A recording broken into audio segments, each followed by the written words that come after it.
defined contribution is definitely one of the hallmarks of something that I've been pushing, even if it's not mandatory, to give municipalities or even a state the flexibility to move towards a defined contribution. And I understand what Bob Walsh is talking about, the cost. You'll see, defined benefits, it's the best cost for the buck, but it's also about risk shifting on responsibility. Who should bear those costs? So that's one of the definite hallmarks too. Considering taking some of these, parts that I firmly believe shouldn't be in the collective bargaining agreements. For instance, healthcare. A lot of these things I've kind of put forward as recommendations already to the chair, and like I said, in fairness, I've got to make sure it gets to the full members for full vetting. Sure. Don't fault me for asking the question. Oh, no, absolutely. Are you considering going to a defined contribution system rather than a defined benefit system? I've actually had success and done that with one major union in Cranston. We negotiated a contract with the Teamsters, which is many of my municipal employees, so that all new employees are out of a defined benefits plan with the state and in a defined contribution system. And any employees that were 5 years or less had an option to switch into the system. Did many of them switch in? Right now, we're just setting the system up. So literally, we just got the enabling legislation passed last session.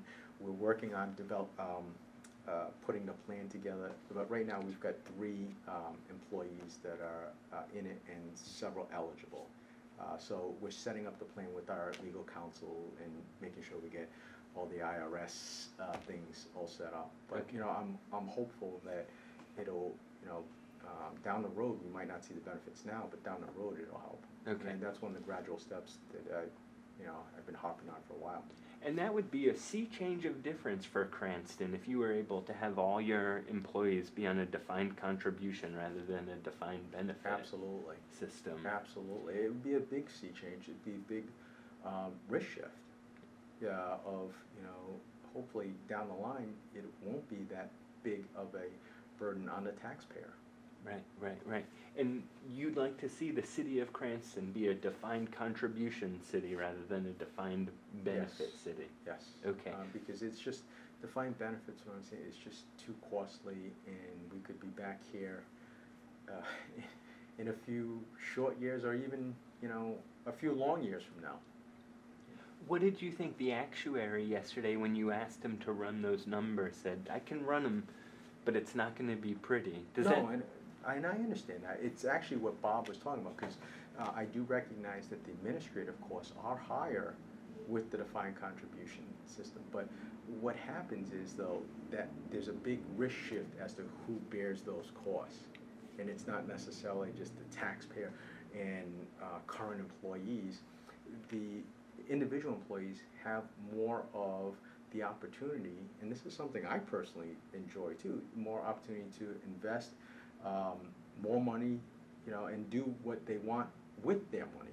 Whether it's their decision to, look, I want to work longer in life, I recognize that, but I need the money now for my day-to-day, or, you know what, I'm going to, contribute as up to the IRS max. So, I want that flexibility, and I've heard, and even yesterday, there were a couple of teachers that came up to me and said, no, keep pushing it. I was one of the ones that emailed that secured path.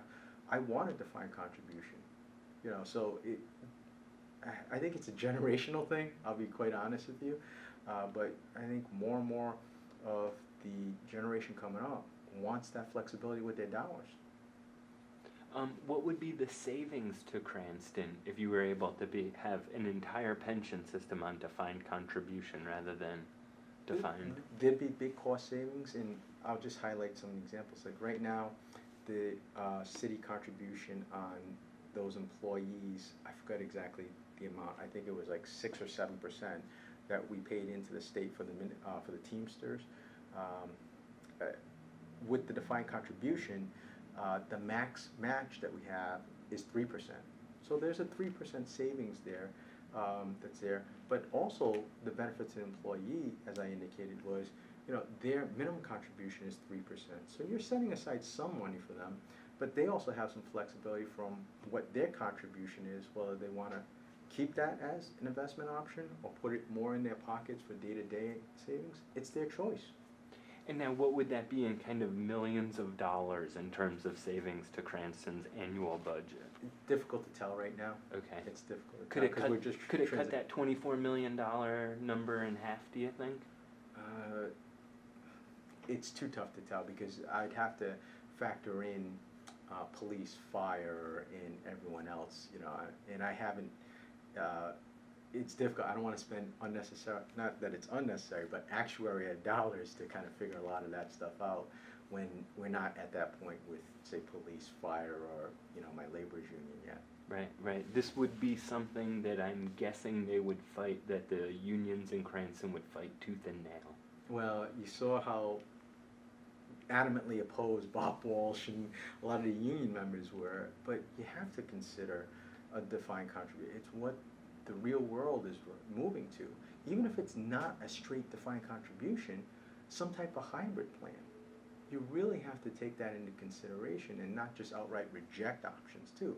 I'm coming to the table obviously with a certain viewpoint, but I'm also remaining open-minded as we kind of just discussed about pension obligations or even reamortization. I'm not locked in saying this is never going to be it. You've got to have an open mind in this process. And if you can change it and have it be a piece of the solution, I think that's wonderful. But, you know, you also have to have an open mind as these discussions go on.